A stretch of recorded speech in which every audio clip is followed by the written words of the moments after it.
Okay, now we're going to talk about how to implement logic with multiplexers. So let's just write some truth table. So let's just start with a truth table with two inputs. So we'll have an input A and an input B,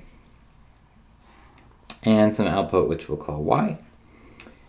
And so 0, 0, 0, 1, 1, 0, 1, 1. And just for this example, let's implement XOR. So we have 0, 1, 1, and then 0 if both of them are true. And so actually building XOR with logic gates is a little bit of a pain, so let's try seeing how we might do it if we had a multiplexer. So we'll need a 2-input multiplexer to start off with. And so it's going to have 2 select lines, so we'll call those also A and B.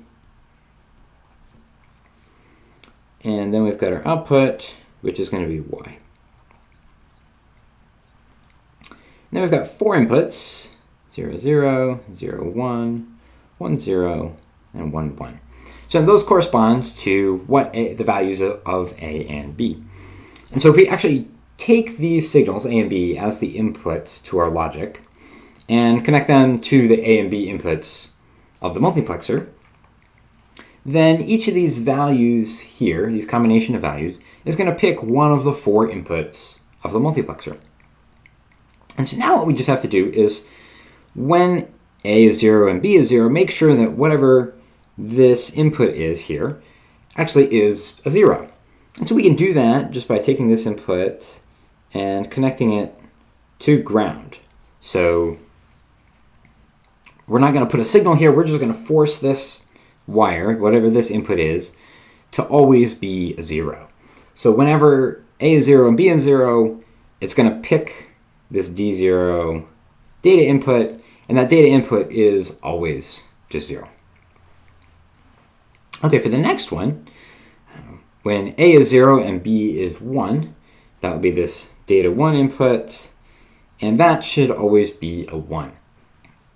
So we can do that by connecting it to whatever the positive rail is, so 5 volts or 3.3 volts, and connecting like that. So we'll label this VDD.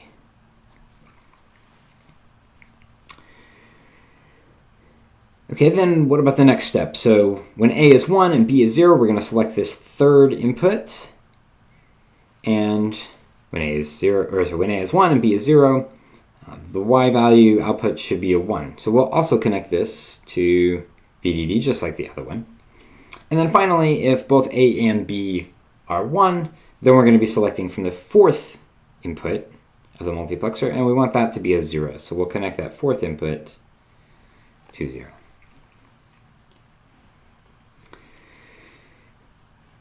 So now everything on the input to the multiplexer, although the multiplexer can do a lot more than this, right? It could have arbitrary signals here that change, and I would select between them. But in this use, I'm just taking these signals, and I'm fixing them to either be always 0 or always 1. And then I'm using A and B to just pick which of those signals it is in one of these combinations of bits. And the really cool thing about this is I can take any truth table, I can pick 1s and 0s completely arbitrarily here, and I can implement that almost without thinking just by tying these values either to ground for a 0 or tying them to VDD for a 1. Okay, so let's just do one more example with a much bigger truth table. So let's make something up here. So we have A, B, and C, and we'll need, again, our output Y.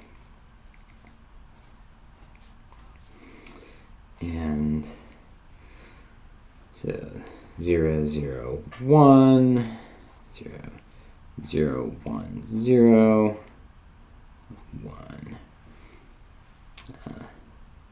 0, 1, 1, 1, oops. 1, 0, 0, 1, 0, 1, 1, 1, 0, and 1, 1, 1. Okay, so we've got some logic function, and as before, we could do Boolean algebra, we could do a K-map, whatever, to minimize this down and implement it with logic gates. With a multiplexer, we can just tie these values straight into the multiplexer. So we're going to need an 8-input multiplexer, and that's going to have 3 select lines, so A, B, and C. And go ahead and draw our multiplexer here. Going to output Y. So inputs are A, B, and C. And then we're going to have 8 data lines, D0 through D7. And so for D0, so that's going to be when all 3 of these are 0. And let's just go ahead and finish this out. 1, 0, 0, 1, 0, 1, 1, 1, 0, 1, 1, 1. Okay, so when all 3 are 0, that corresponds to this first row in the truth table, and Y should be 0. So we're just going to take this and tie it straight to ground. So again, that means when A and B and C are 0, then we're selecting this particular wire, and Y is going to equal whatever the value is on that input, which is always going to be 0. Okay, for 0, 0, 1, that's also a 0, so we'll just tie that to the same point, just down straight to ground. For 0, 1, 0 here, then that should be a 1, so we'll connect that to the VDD.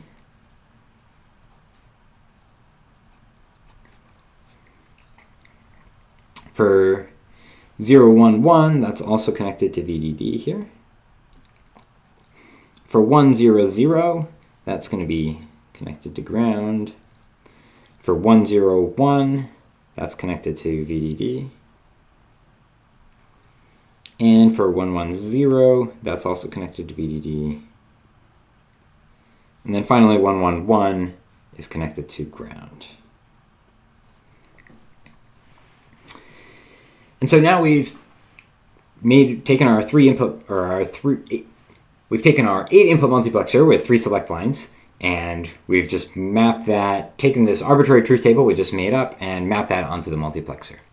So for a 2-input or a 2 select line gate, two select line multiplexer can implement a 2-input gate, and that's not necessarily super helpful because we've already got plenty of 2-input gates. But as soon as you have 3 inputs, we can implement arbitrary truth tables, things that you can't easily implement. So for example, a 3-input XOR is pretty frustrating to try to build with like a sum of products logic. And with the multiplexer, you just wire up all of the inputs, and it's quite straightforward. So here's sort of the big secret. And this is kind of our conceptual bridge into the next piece of the course. So up to this point, I've been talking about an FPGA as if it contained a whole bunch of gates with reconfigurable wiring. But what it really is actually a lot more like the multiplexers. So if you look at this multiplexer, what we've done here, we're just connecting things to VDD or to ground, and we're not using the fact that these values can change. So we could just make static values, like we could just make a special kind of logic that I could just program in these values and then pick one of them. So let's suppose I build a thing that then has, so it's got 3 inputs, and we'll keep calling these A, B, and C, and it's got an output, Y. And then it's just got 8 little boxes that I can store some values in. And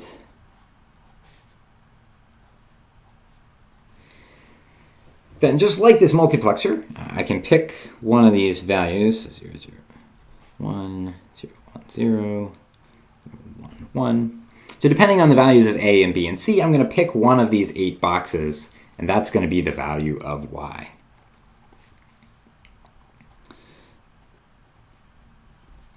And then I just program those in with exactly just the values of the truth table. So we just have 0, 0, 1, 1, 0, 1, 1, 0. All right, this thing, again, is very much like the multiplexer. It's called a lookup table. So call it.